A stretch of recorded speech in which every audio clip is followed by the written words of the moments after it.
Muito boa tarde, graça e paz da parte de nosso Senhor e Salvador Jesus Cristo. Estamos alegres porque o Senhor nos concede mais uma oportunidade de falarmos um pouco mais do seu glorioso amor. Amém? Hoje vamos falar sobre Apocalipse capítulo 13. Convido você para termos uma palavrinha de oração para podermos compreender melhor esse assunto, que o Espírito Santo possa vir sobre cada um de nós. Amém? Ore comigo. Poderoso Deus, maravilhoso e eterno Pai, te louvamos e engrandecemos, porque o Senhor é bom, suas misericórdias duram para sempre. Obrigado ao Pai, porque teu Espírito age conosco, nos dando a vontade, o desejo de aprender mais da tua palavra. Por favor, orienta-nos e capacita-nos, em nome do Senhor Jesus. Amém.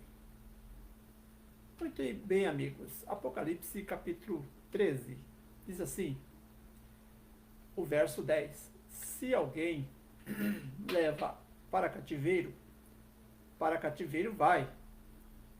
E se alguém matar a espada é necessário que seja morto. Aqui está a perseverança e a fidelidade dos santos. Queridos, estudamos muitas vezes sobre o grande conflito que começou no céu, né? Houve uma guerra ali no céu. Lúcifer, um dos maiores anjos, né? Ali, se não o maior, né? Belíssimo, perfeito, que dava assistência diante de Deus, brotou em seu coração uma vontade de ser como Deus, né?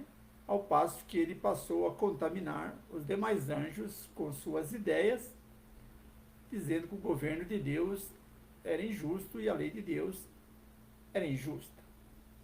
E dessa forma, então, ele conseguiu enganar uma boa parte dos anjos. A Bíblia diz que foi a terça parte. 33%, então, dos anjos que habitam nos céus foram enganados. E de lá foram expulsos com Satanás.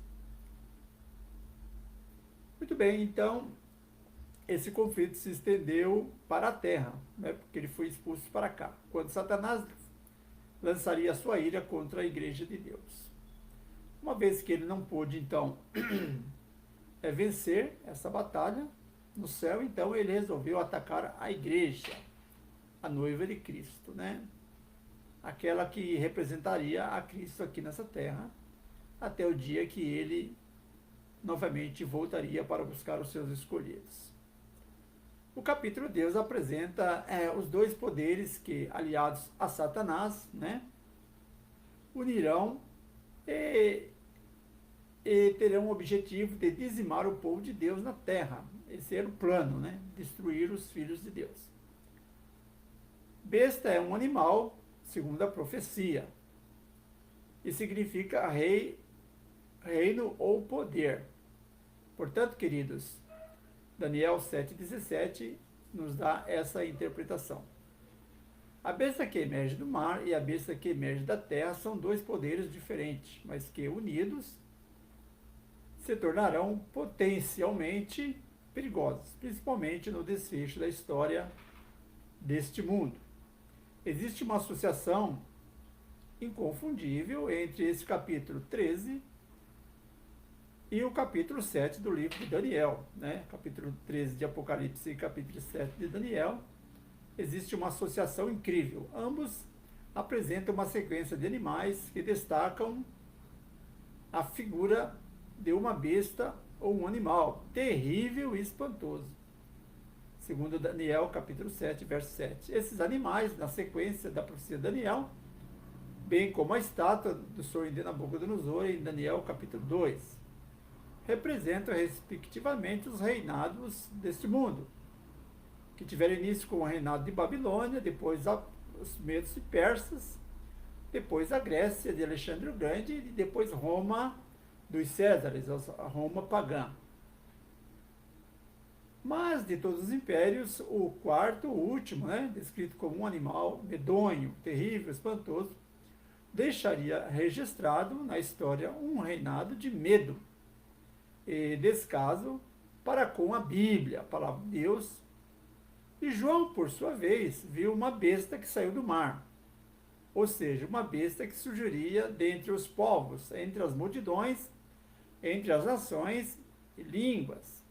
Segundo Apocalipse 17:15, então o mar é uma representação de povos. Fim do período da supremacia política dos impérios, ou seja, Roma passou a reger as nações através do poder político e religioso dos papas. Considerado o líder supremo, o pontífice se tornou a figura mais importante do globo e a sua palavra passou a ter vigor em todas as esferas da sociedade.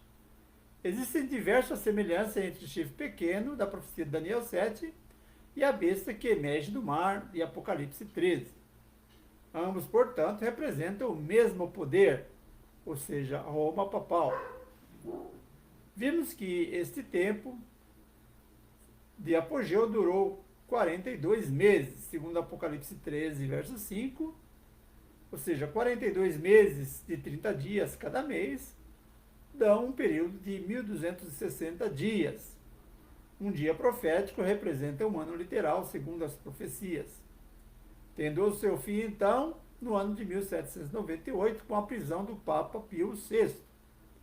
A profecia apresenta, porém, um período no futuro em que este poder recobrará suas forças.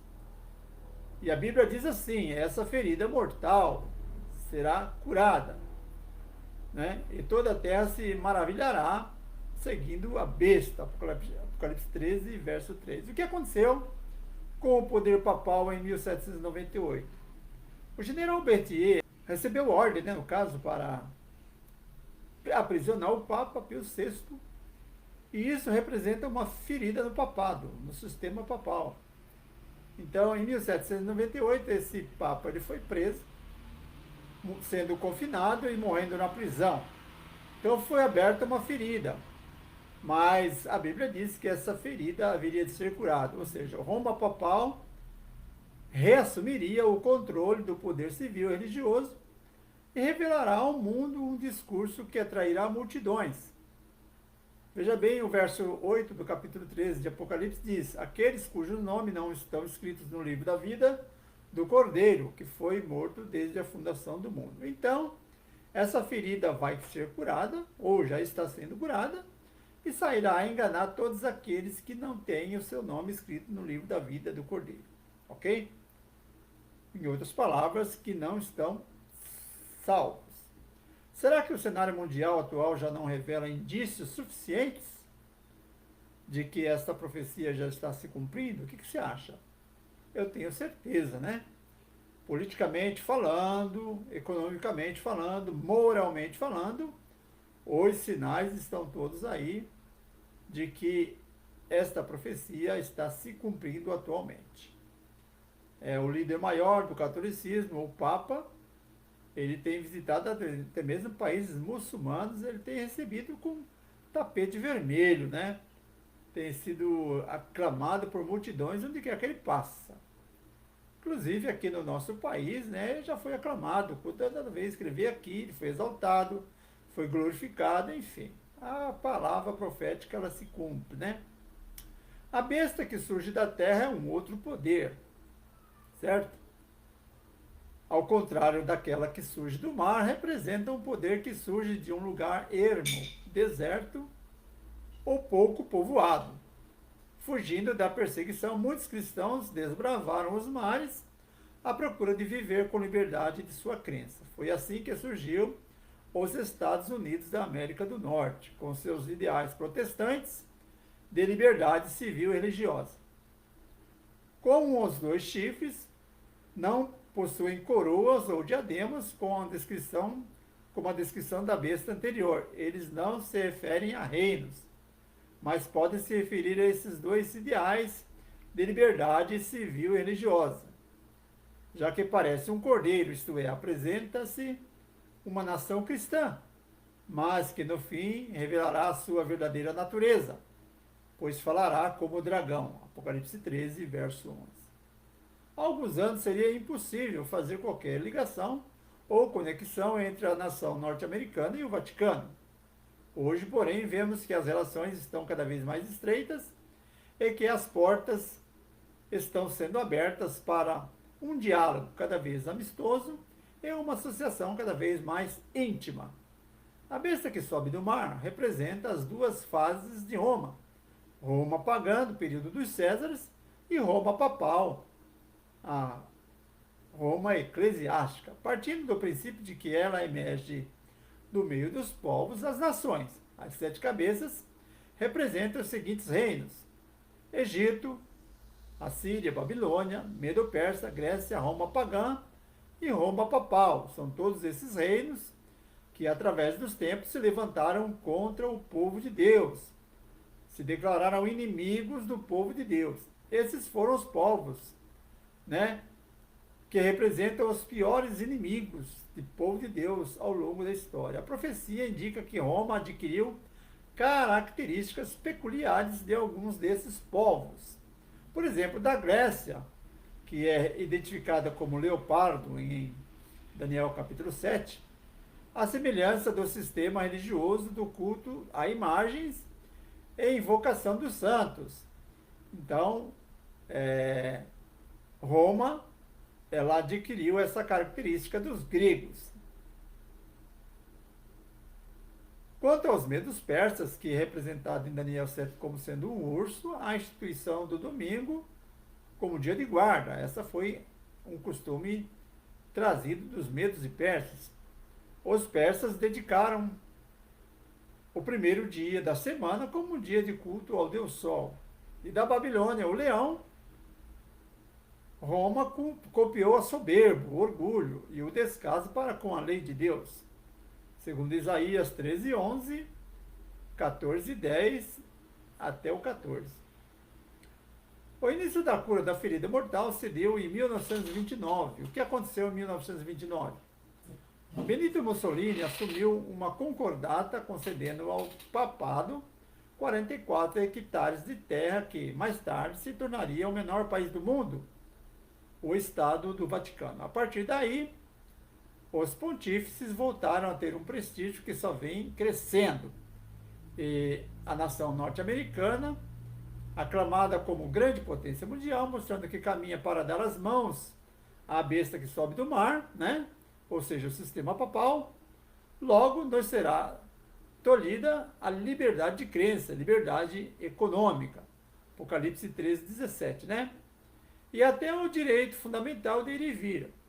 As necessidades atuais é de cristãos que reconheçam a sua incapacidade de enfrentar a grande prova final e, como Jacó, agarrem-se firmemente à destra da onipotência, até que do alto sejam revestidos de grande poder. Queridos, só venceremos esse sistema que está se instaurando no mundo, né?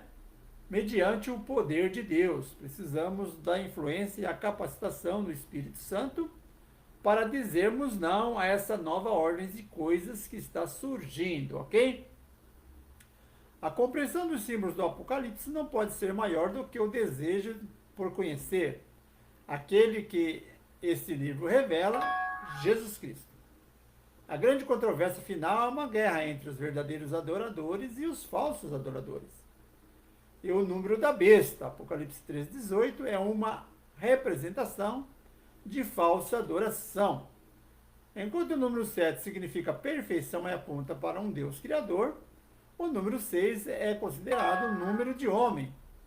E na antiga Babilônia era usado para definir a hierarquia das divindades pagãs. Por exemplo, o número 6 era um deus menor, o número 60, um deus maior, e o número 600 representava um panteão dos deuses, todos os deuses. Portanto, o número da besta não aponta simplesmente para um indivíduo, mas para um sistema de falsa adoração.